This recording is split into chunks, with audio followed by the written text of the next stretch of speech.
नमस्कार लाडक्या बहिणींनो, मी वैभव अडसरे, लोमेश कॅम्प्युटरचं संचालक. लाडक्या बहिणींनो, आपण के-वाय-सी केली. के-वाय-सी नंतर आपले 2 हप्ते वितरण झाले. एक नोव्हेंबरचा हप्ता वितरण झाला, त्याच्यानंतर डिसेंबरचा हप्ता हा आजपासून वितरणाची प्रक्रिया सुरू करण्यात आली. तर लाडक्या बहिणींनो, बऱ्याच लाडक्या बहिणींनी या पैशाचे वितरण झाले, पण अद्यापही अकाउंटमध्ये आले नाहीत. नोव्हेंबरचा हप्ता वितरण झाला, तर बऱ्याच लाडक्या बहिणींचे आम्हाला फोन यायला लागले, मेसेज यायला लागले, की आमचा हप्ता पडला नाही. के-वाय-सी तर आम्ही व्यवस्थित केली, पण हप्ता वितरण झालेला नाही. पण बघा लाडक्या बहिणींनो, आपण के-वाय-सी तर केली. के-वाय-सी कशी केली, काय केली, के-वाय-सी करताना काही चुका झाल्यात का, हे आपल्याला माहिती असणे गरजेचं आहे. आणि किंवा जर आपण के-वाय-सी केली आहे, पण त्याच्यामध्ये काही त्रुटी म्हणजे काय आहे, की जास्त उत्पन्न असेल तर त्याचे पैसे पडणार आहेत. जो गव्हर्नमेंटचा जो निकष होता, त्याचे पैसे पडणार आहेत. दुसरी गोष्ट, ज्याचे फोर व्हीलर असेल, टू व्हीलर असेल, जे शासकीय, निमशासकीय जे कर्मचारी असतील, त्या व्यक्तींना पैसे पडणार आहेत. तर लाडक्या बहिणींनो, बऱ्याचदा असं काय होतं, की त्यांचे म्हणजे उत्पन्न पण जास्त नाही, त्याच्यानंतर त्याचं शासकीय पण नाहीत, निमशासकीय कर्मचारी पण नाहीत. तरीसुद्धा ज्या शेतकरी बांधवांना पैसे पडले, म्हणजे शेतकरी बांधवांचे जे लाडक्या बहिणी असतात, त्यांना पैसे पडले नाहीत. तर मी तुम्हाला याच्यामध्ये एक थोडक्यात एक सोल्युशन देतो, थोडक्यात एक माहिती या व्हिडिओच्या माध्यमातून मी तुम्हाला सांगतोय.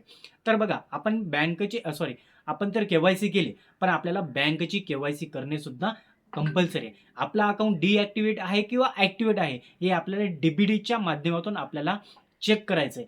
कारण तुमचं बँक अकाउंट जर आधारशी लिंक नसेल, तर तुम्हाला ते पैसे पडणार नाहीत. तुमचं बँक अकाउंट लिंक करणं हे अनिवार्य आहे. आता ते वेबसाईट असते, त्या वेबसाईटमध्ये तुम्ही चेक करू शकता किंवा आम्हाला संपर्क करा. आम्ही तुमचे बँक ॲक्टिव्ह आहे का डिॲक्टिव्ह आहे. आम्ही कोणतं बँक अकाउंट तुम्हाला लिंक आहे, म्हणजे ज्याच्यावर पैसे वितरण होतात. आपण आधार बेस के-वाय-सी केले, म्हणजे आधार बेस के-वाय-सी केल्यानंतर आपल्याला जे आधारला जे बँक लिंक असेल, त्याच्यावर आपले पैसे हे पडत असतात. त्याच्यामुळे तुम्ही घाबरू नका, काळजी करू नका. जर तुमचे पैसे पडले नसतील, तर आधी आपल्याला बँकेची के-वाय-सी करायची. बँक कोणती? जास्त करून आपल्या खेड्यापाड्यात काय असतं, पोस्टचे अकाउंट असतात.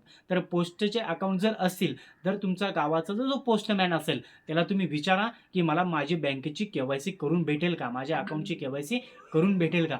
थोडक्यात या व्हिडिओच्या माध्यमातून आपल्याला एवढंच जाणायचं आहे, की तुमचे पैसे पडले नाहीत, का पडले नाहीत किंवा होल्ड का झालेत, याची सविस्तर माहिती या व्हिडिओमध्ये तुम्हाला देत आहोत.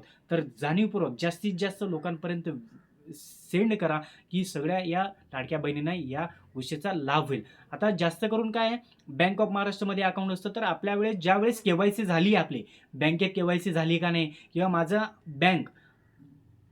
बँक अकाउंट आधारशी लिंक आहे का नाही, हे आपण तिथं जाऊन तुम्ही चेक करू शकता. धन्यवाद.